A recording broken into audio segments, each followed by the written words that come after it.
Welcome to Rewatch and Rank. On this channel, we rewatch older TV shows, provide a summary and opinion on the episode before we rank each episode against each other. And today's episode is One Punch Man, Season 1, Episode 11, The Dominator of the Universe. The episode in a nutshell is just a brief reminder of what happened within this episode. So the episode begins with Garyugan Shoop complaining about Gorobas's very short-lived attempt at fighting Saitama and how Muzzleguard's still down with all of the S classes, so he's the only elite fighter left on the ship.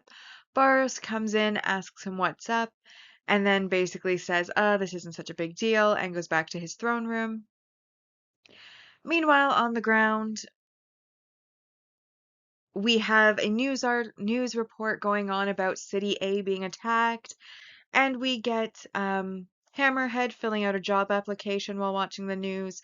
And then we also see Dr. Genis and Armored Gorilla making takoyaki while watching the news before we then see Speedo Sound Sonic looking at his sword while watching the news.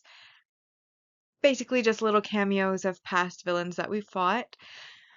Before we see Puri Puri Prisoner and Mezzalguard fighting, and Mezzalguard again keeps reforming, and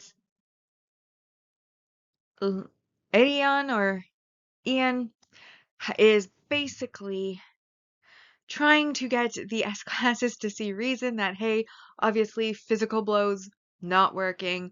Maybe we should retreat, figure out if heat or some other substance might work. But basically, the Atomic Samurai, Puri Puri Prisoner, Metal Bat, and Bang are basically all saying, we only know how to hit things, so we're going to keep hitting him. And that's what they do. They fight Mezzalguard as they keep attacking. And then we move on to Genos and Child Emperor. And Child Emperor is basically watching the heat signature in the ship and sees that it's increasing, believing that another bombardment is about to occur. He informs Busho and Sitch, who then decide to pull back on the rescue efforts. But Mumin Rider is out there and he also helps with the rescue. And Stinger and Lightning Max also come and basically say, we'll brave it outside to continue rescuing the civilians. Just let us know where their vital signatures are and let us borrow this big tank here. When the bombardment does start to come, Tatsumaki sends it back to the ship. And Saitama fights against Guryugenshu, who has all these epic powers similar to Tatsumaki's, actually. He has psychic abilities, he can throw things, he can affect gravity, and yet none of this matters to Saitama, who basically picks up one of the rocks that had been thrown his way and just casually tosses it and defeats Guryugenshu, who then asks some of the hiding aliens that are under the desks, where's your boss at? Meanwhile, on the ground against I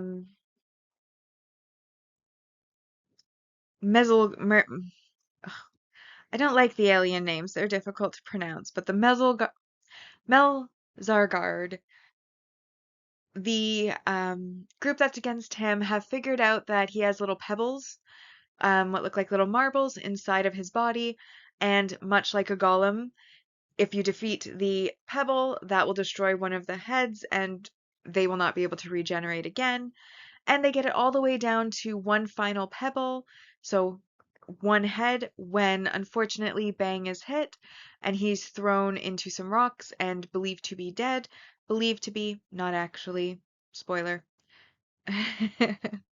And then, you know, Melzalgard decides that he is going to basically just give up on defense, go full on attack, and destroy all the humans in front of him. And then finally Saitama makes it to Boros, who tells him how he is the leader of a pirate ship called Dark Matter, and that he laid waste to the universe, planet after planet, and he was just too strong. No one could fight him. He then had to exist in all-encompassing boredom until an alien seer told him that in a faraway planet there was someone who may actually be his match, and so he set off on a 20-year journey to make it to Earth, where he could then find this match and reignite his excitement in life again. And Saitama is that person, and then he begins the fight with Saitama. Now that we're reminded about what happened, it's now time to rank the episode.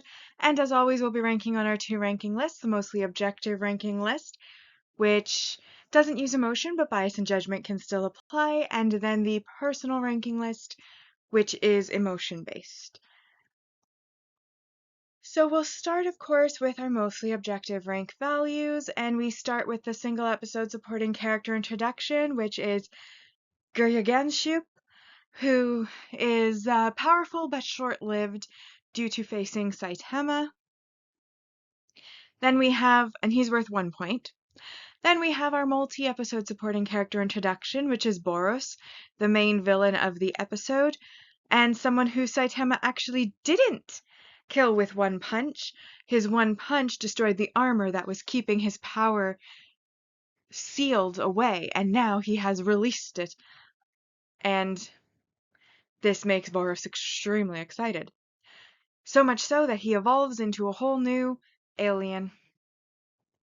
And then that was 2 points, and then 3 points worth is the multi-season supporting character growth, and this is where some of the skills of the S classes are revealed. So we see Bang in combat, we see Metal Bat in combat, we see Puri Puri Prisoner in combat, and the Atomic Samurai in combat as they are facing Mezelgard. We also learn a bit more about the Child Emperor as he has like a little satellite out his backpack and he's sucking on a sucker. Well, there's like a computer hidden in his bag and that's what he's using to monitor the heat signals.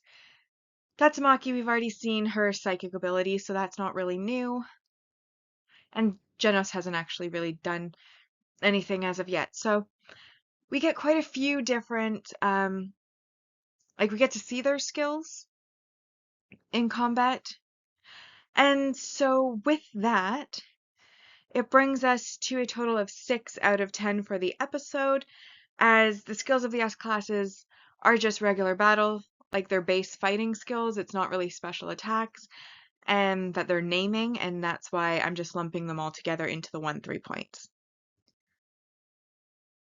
So with that, we have our season ranking so far for a mostly objective ranking. In first, we have the strongest man, the lone cyborg, the strongest man, the lone cyborg, the modern ninja, the ultimate master, the terrifying city, unparalleled peril, the ultimate disciple, the obsessive scientist, the deep sea king. This episode, the dominator of the universe, is in 10th, and then unyielding justice in 11th. So as for my personal opinion of the episode, I felt like this episode was very heavy on all of the fighting. Like it was very action-packed. So it was very visually engaging. We got some comedy with Saitama causing destruction to the ship, and then Gargantua decides that he's going to try to get Saitama off the ship before he does any more damage. So he asks Saitama to please leave the ship, and Saitama's like, I can't leave, I'm lost. And he tries to give him directions to go right and up the stairs, and Saitama then says, okay, I'll go left, and then that's where he finds Gargantua. We get, a casual pebble toss to kill what would otherwise be an incredibly powerful enemy for anybody else. We get to see all the S classes. It is very sad that Bang got hurt. Did not enjoy that. Obviously, Genos hasn't done anything really yet. Tatsumaki reverses all the shells back up. Mezelgard is very close to being defeated. He's got one head left, though he has now switched from defense to offense. And then we have the beginning of the fight between Saitama and Boros. As mentioned, like, it's all fighting, so there isn't really much to say about it, but fighting is engaging and exciting, and that is why I gave it a 9 out of 10, because there wasn't really anything negative and it was exciting, just verbally, when you're describing it. It's fighting. So that then brings our season ranking so far to the personal ranking. And in first, we have the Ultimate Master. The Dominator of the Universe is this episode, and that's in second. And then the Obsessive Scientist, the Deep Sea King, the Strongest Man, the Lone Cyborg, Unparalleled Peril, the Terrifying City, the Modern Ninja, Unyielding Justice, and then in last place for me so far is the Ultimate Disciple. Bringing us now to our series ranking so far, and on our mostly objective ranking, we have a score of 96 out of 120, and on the personal ranking, we have a score of 82 out of 120. With that, we've now rewatched and ranked One Punch Man, Season 1, Episode 11, The Dominator of the Universe. Like and subscribe if you'd like to, and I'll see you in the next episode.